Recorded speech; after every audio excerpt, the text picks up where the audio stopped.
back to Custom Camps. This is our latest build, Honey. Honey is a Citroen Dispatch. She's a 57 plate and she has 125,000 miles on the clock. Now, when we first got Honey, she was a complete empty shell. It was an ex-electrician's van, so it literally just had nothing in. There was a piece of carpet on the floor and all the walls and everything were bare. And then we have transformed it into what you can see here, a stunning micro camper, which we've got a kitchen unit here and a double bed here which pulls out. We've got a full 12-volt electrical system. It's been fully insulated in carpet line, and I'll run you through what we have. The pull-out bed. Now this pulls out across into the kitchen and across over here into two sections. So I'll go ahead and just show you how that's done now. So you just grab it and lift it up. You pull out your first section, put your pillow on, and then you do the same up here with the second section.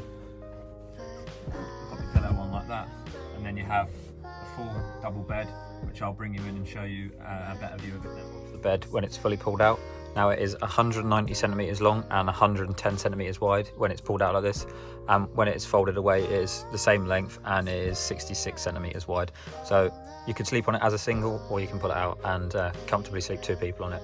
It's just shy of a small double, but there's plenty of room in here and it's very comfortable. We've got a 5 centimeter thick, high density foam hand upholstered cushions on there, and grey to match the grey carpet, and obviously contrast with the nice orange. But I'll show you how simple it is to set up back into sofa mode. Back into sofa mode, you simply just remove the cushion, and then what you want to do is just lift this one up slightly, grab this bed in the middle, lift it up and slide it back. Then you can go ahead and do the same with the next section. So we can do is just lift it up, slide it back and lock it into place, put your cushion back, and then there we have it, the bed fully back in sofa mode. Unit up in the van, and we're starting off with the tambour door. Now I went for the tambour door, which simply just slides up like that and slides back down nice and easily, because I didn't want normal doors on the cupboards, as it would take up more space in the van and then you wouldn't be able to get into the kitchen unit if the bed's pulled out. Whereas when the bed's pulled out in this van, you can still access that. You just simply put your finger in there and you can slide the door up.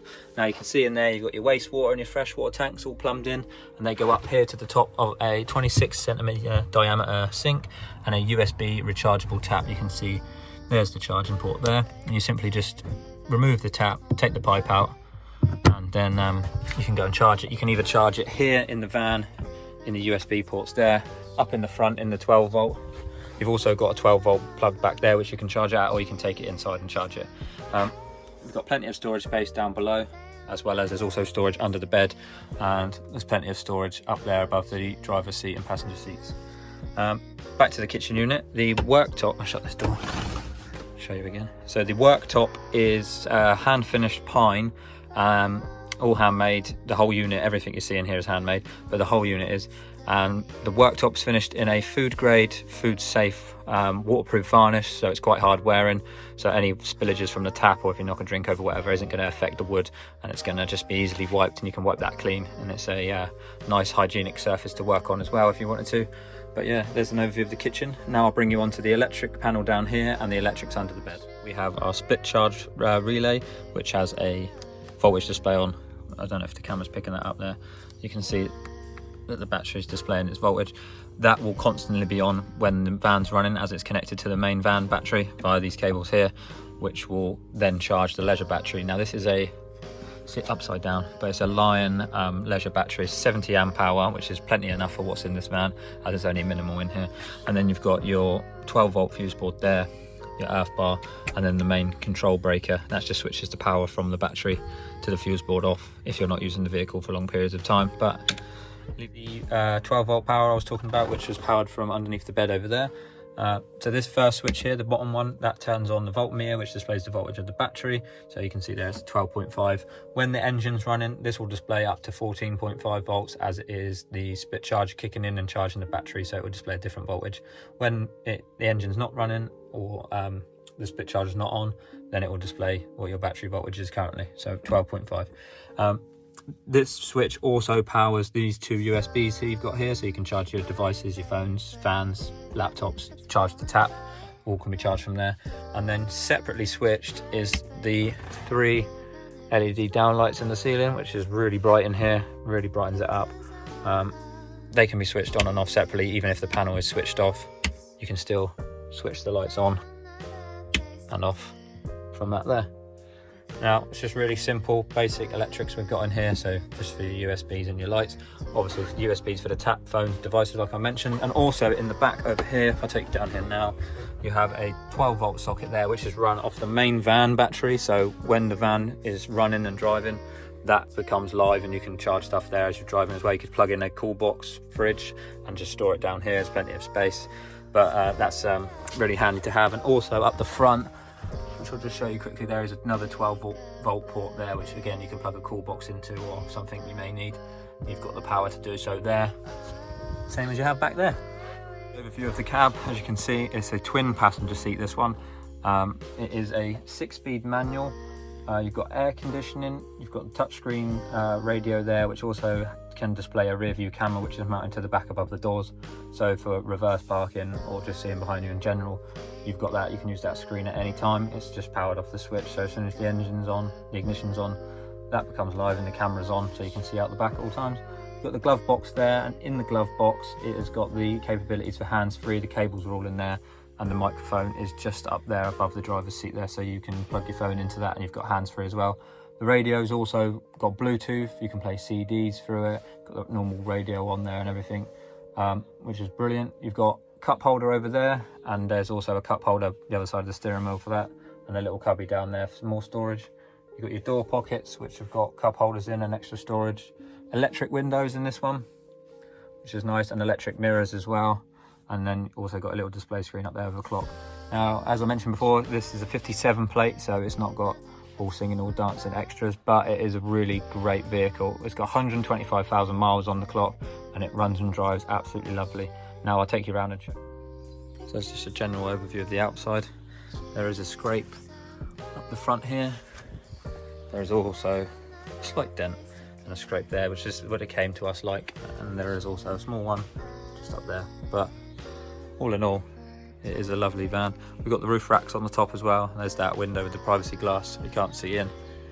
Just bring you around the front now, I'll show you the front. As you can see, it's 57 plate, like I mentioned. There's a little scuff there as well, but it's just age-related marks, really. There's nothing that'll affect the use of the van. Nice and clean. Now, just a few final things to go over. One was the insulation. I want to talk about that. There's 3 different types used, so all the cavities and voids are filled with recycled bottle insulation, and then all of the outer skins, the floor and the ceiling are a 7mm closed cell sticky back foam insulation, which is all aluminium foil taped in. And over the top of that, we've got a foil backed insulation which is stuck on, and then aluminium foil taped in again as well, providing a nice soft and warm layer under the carpet. And obviously it's carpet lined, which then adds extra warmth.